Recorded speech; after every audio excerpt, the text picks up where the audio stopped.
Thinking Aloud. Conversations on the leading edge of knowledge and discovery with psychologist Jeffrey Mishlove.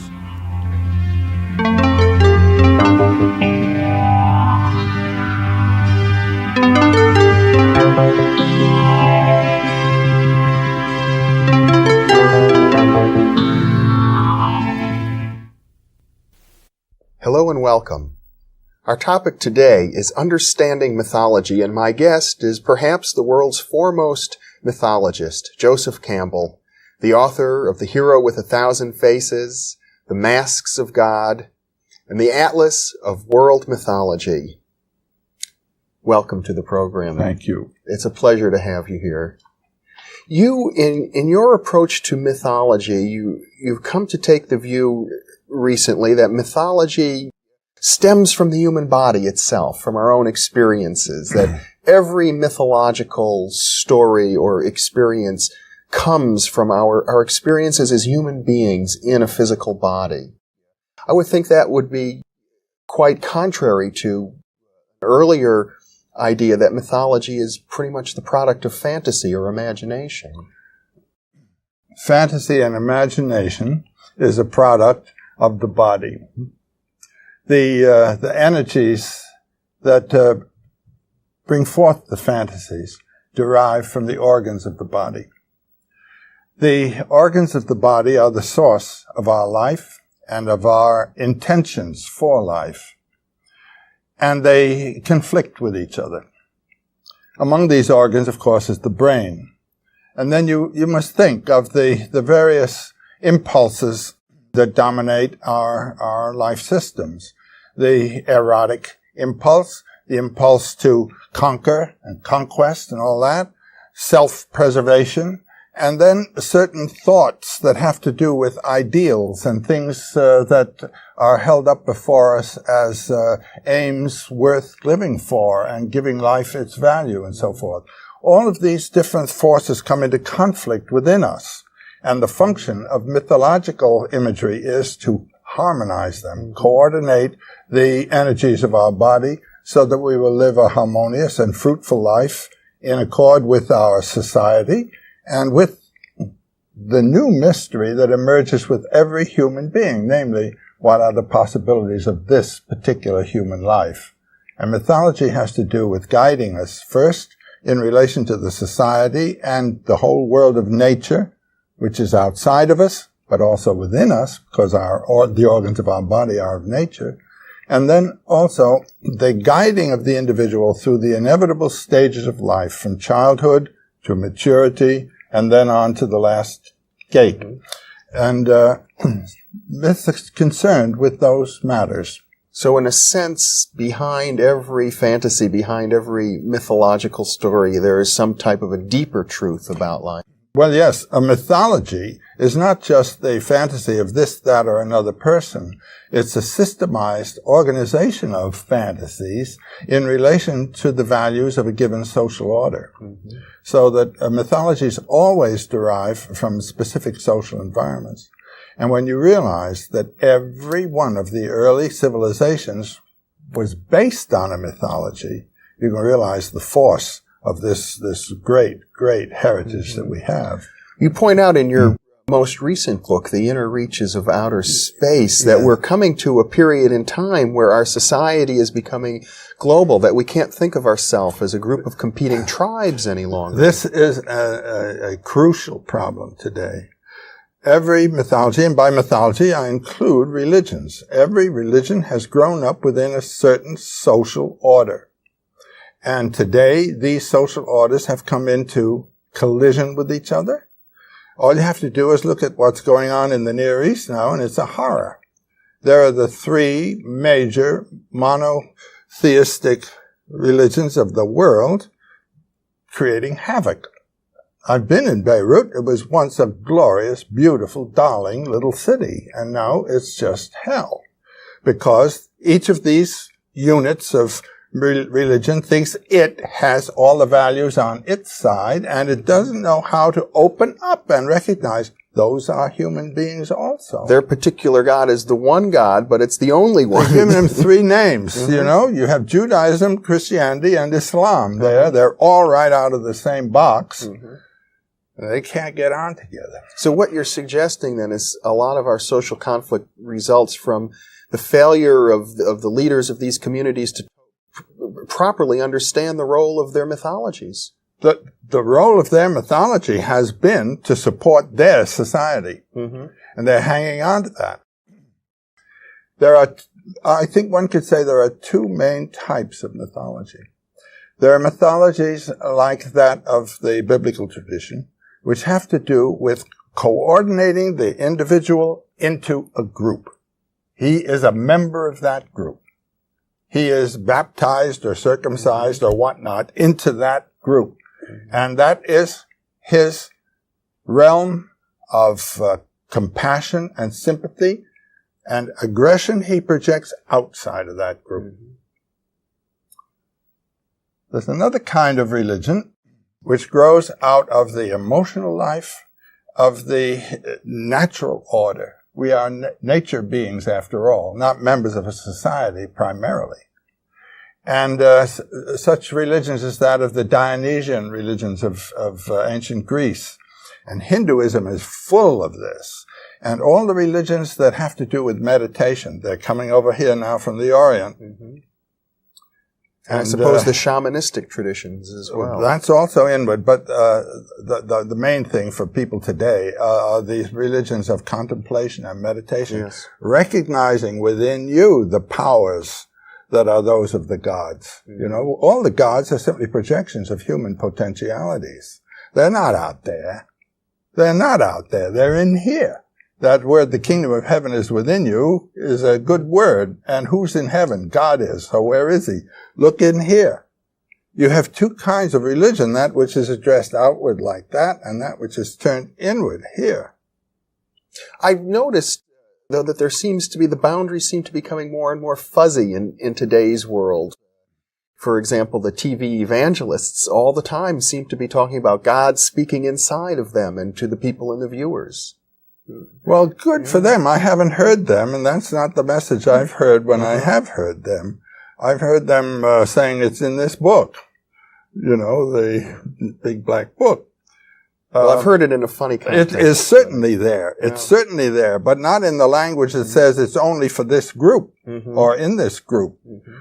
I've been interested all my life in what we might call comparative mythology. And when you see that what these people are saying in that language, these people are saying in this language, and they're getting mixed up simply because their languages differ, you know. If you go into a bakery shop and say you want pain, they'll say, oh, we don't have that. But you're asking for bread, which is what they have. And that's the way it is across the lines. Now, I suppose one could say the prime great example is the contrast and affinities of Buddhism and Christianity. The idea of Buddha consciousness, that all beings are Buddha beings, and your whole function in meditation and everything else is to find that Buddha consciousness within and live out of that instead of out of the interests of the eyes and ears. Do you understand what I mean? Yes.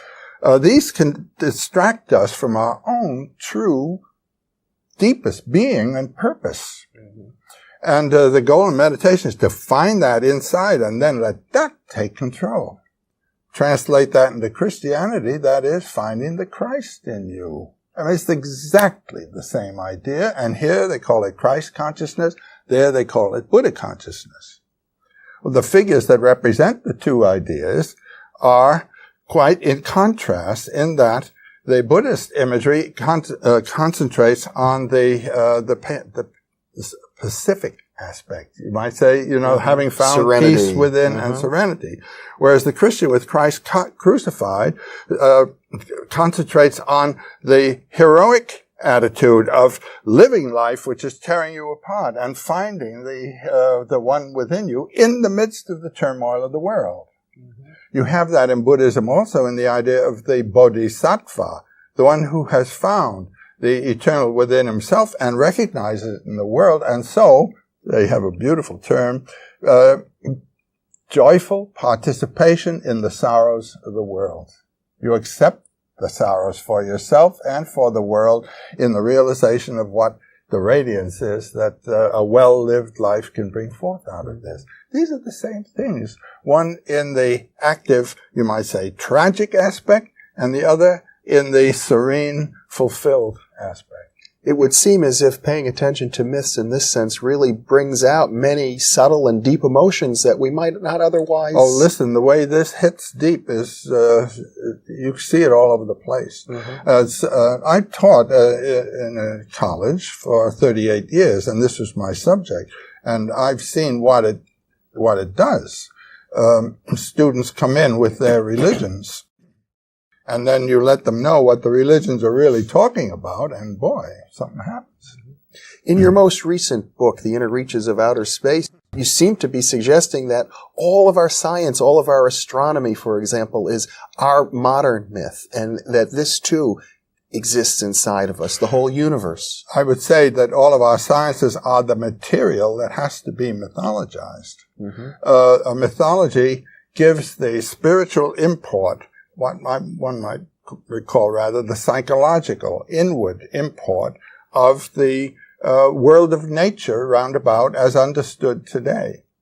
There's no real conflict between science and religion. Religion is the recognition of the deeper dimension that the science reveals to us.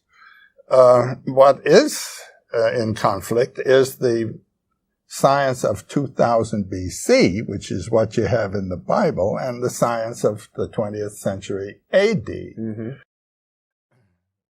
You have to disengage the messages of the Bible from its science. Scientific context. That science is out of. Yeah. Now, for instance, the theme that constantly occurs to me, in the Roman Catholic religion, it is dogma to believe that Jesus rose from the dead and ascended bodily to heaven, and that his mother, Mary, in sleep ascended to heaven. Mm-hmm. Okay. I've seen it in television shows. They show him rising up. And you know that going at the speed of light, they would not be out of the galaxy yet.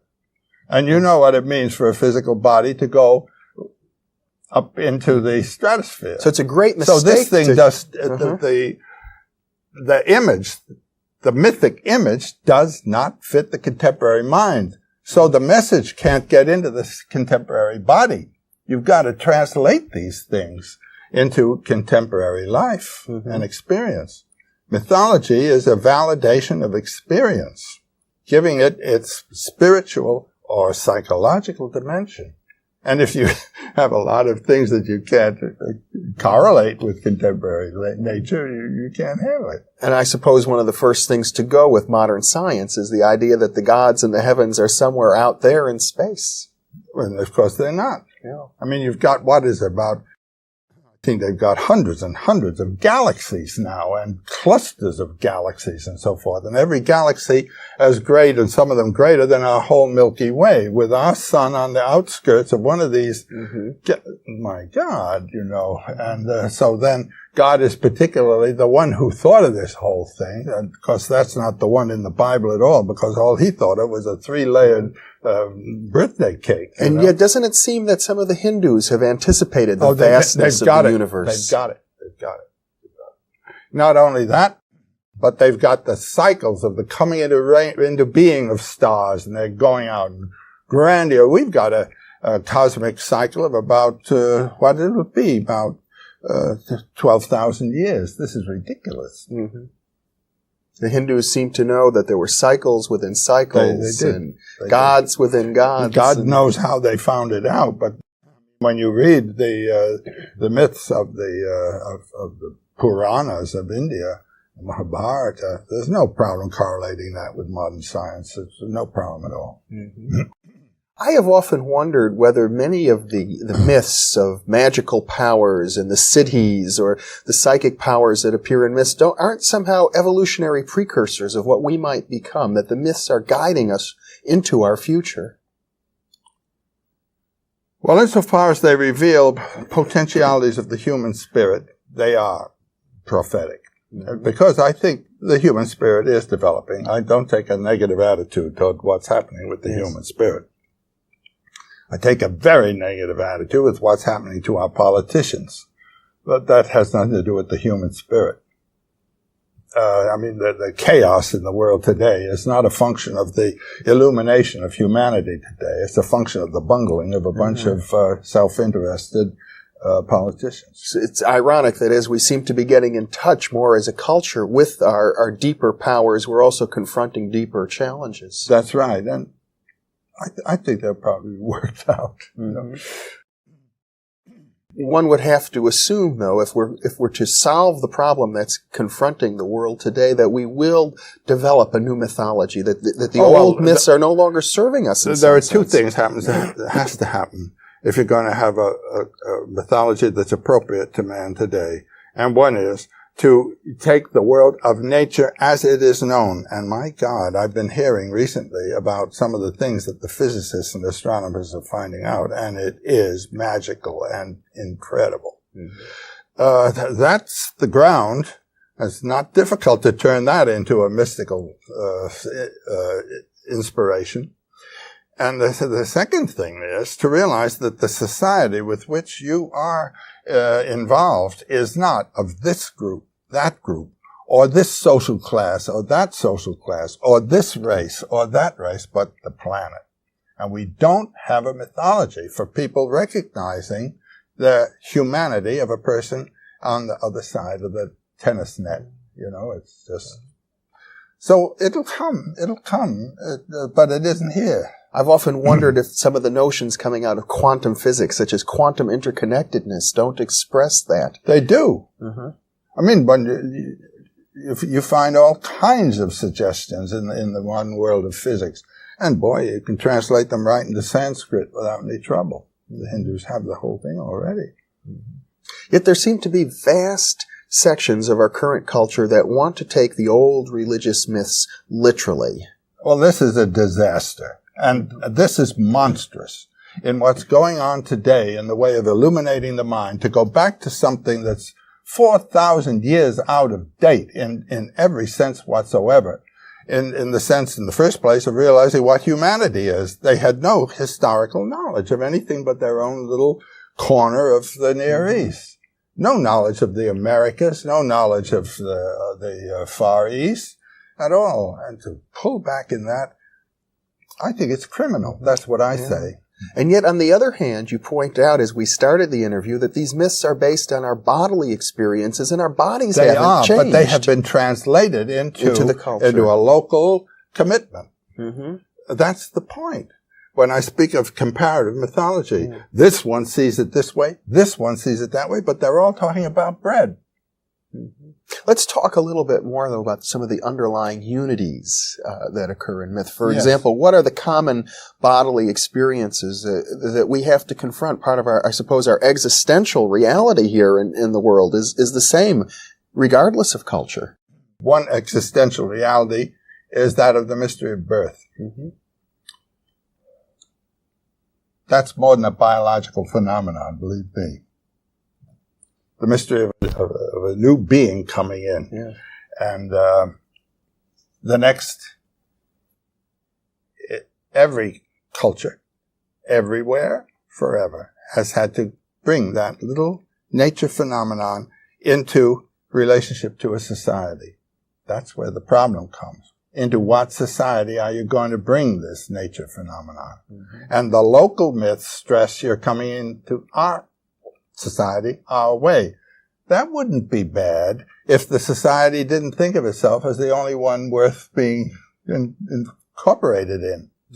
Every society has had to guide this little biological phenomenon through the inevitabilities of growth through childhood, adolescence, then moving into marriage.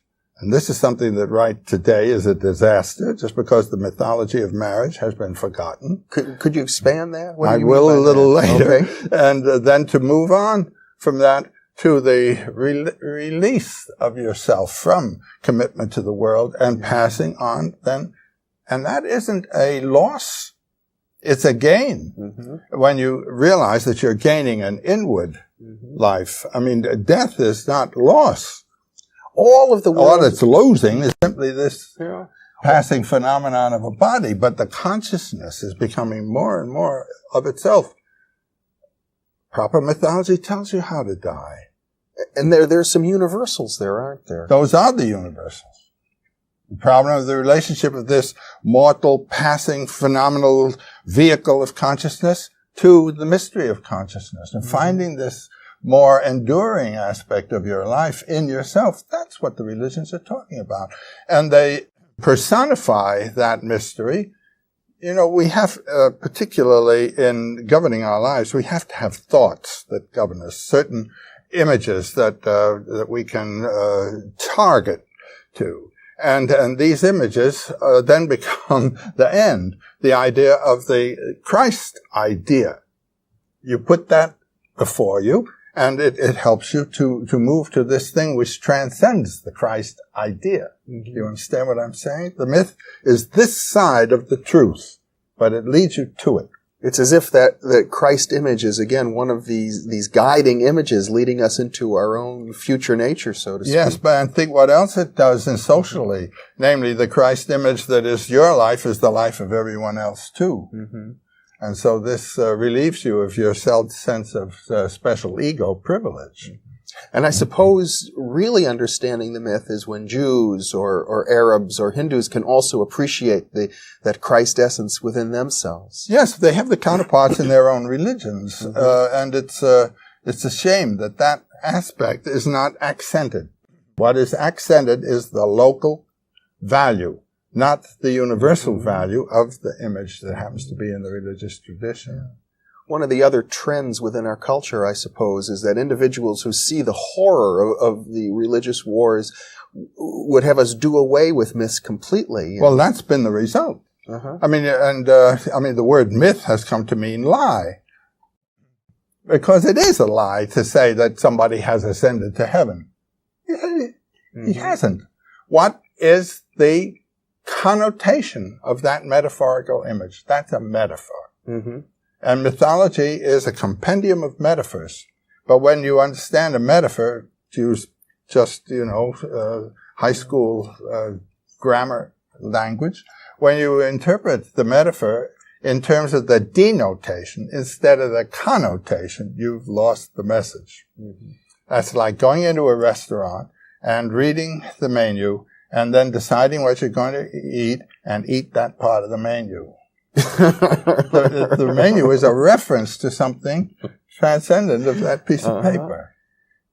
And I suppose like a fine meal at a restaurant, when one really understands the connotations, one's life becomes far richer. There are so many flavors and tastes. Well, you know what to order. You go in, you've been taught the message of this mythology, you might say, and this set of metaphors, and you know what to order. I've had the sense from looking at your recent book, The Inner Reaches of Outer Space, that what your study of world mythology has led you to become in many ways is a mystic. Well, I'm not a mystic in that I don't practice any austerities, and I've never had a mystical experience. So I'm not a mystic. I'm a scholar, and that's all.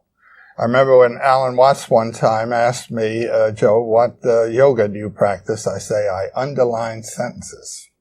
And that's all I'm doing. I'm no guru or anything of the kind. I've had the great good fortune to find this golden world of myth. And I was well trained in how to write a book. And so all I've done is gather what has excited me into my books. And by God, it works for other people just as well as it worked for me. There's this sense in your writing, though. It reminds me of Walt Whitman when he talks about a leaf of grass. He had the revelation. Whitman was, in that sense, a real poet.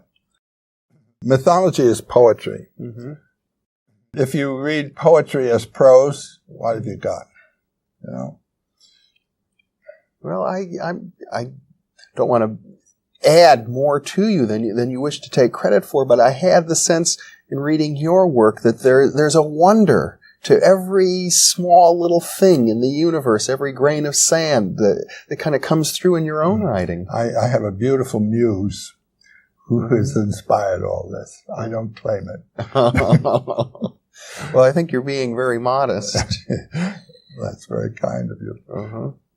What would you want to tell people today, young people who are coming into this world in a different phase of life, you who are now into your 80s and who have gone through so much? Is there anything we could say in a few minutes? How do you find the divine power in yourself? You know? Mm-hmm. The word enthusiasm means filled with the God. That's what it means. So, what makes you enthusiastic? Follow it. That's been my advice to young people asking, what shall I do? I taught once in a prep school, boys' prep school.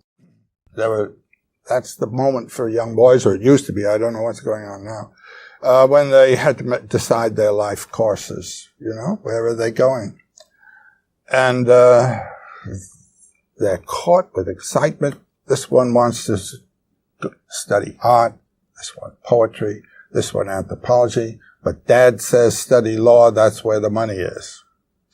Okay, that's the decision. And you know what my answer would be, where your enthusiasm is. So I have a little word, follow your bliss. The bliss is the message of God to yourself. That's where your life is. Now I remember when I was a student in Paris, graduate at the University of Paris, I was studying philology. Mm-hmm. How Latin and Vulgar Latin becomes transformed into French and Spanish and Italian. It's a good thing for you. You dropped out of that, I suppose. Well, I'll tell you why. Mm-hmm. I was sitting in the little garden at the Musée de Cluny on Boulevard Saint-Germain. We have about 10 seconds. And I thought to myself, of what use is all this knowledge to me when I don't even know how to order a decent meal? Mm-hmm. So I looked for the place where my bliss was, where I felt my life was, and that academic thing dropped off. Joseph Campbell, you certainly have managed to exemplify following your bliss in your life. I tell you I have. And in the middle of the Depression, without a job for 5 years, I was still following bliss. Thank you very much for being with me. It's been a pleasure. Thank you very much. And thank you very much for being with us.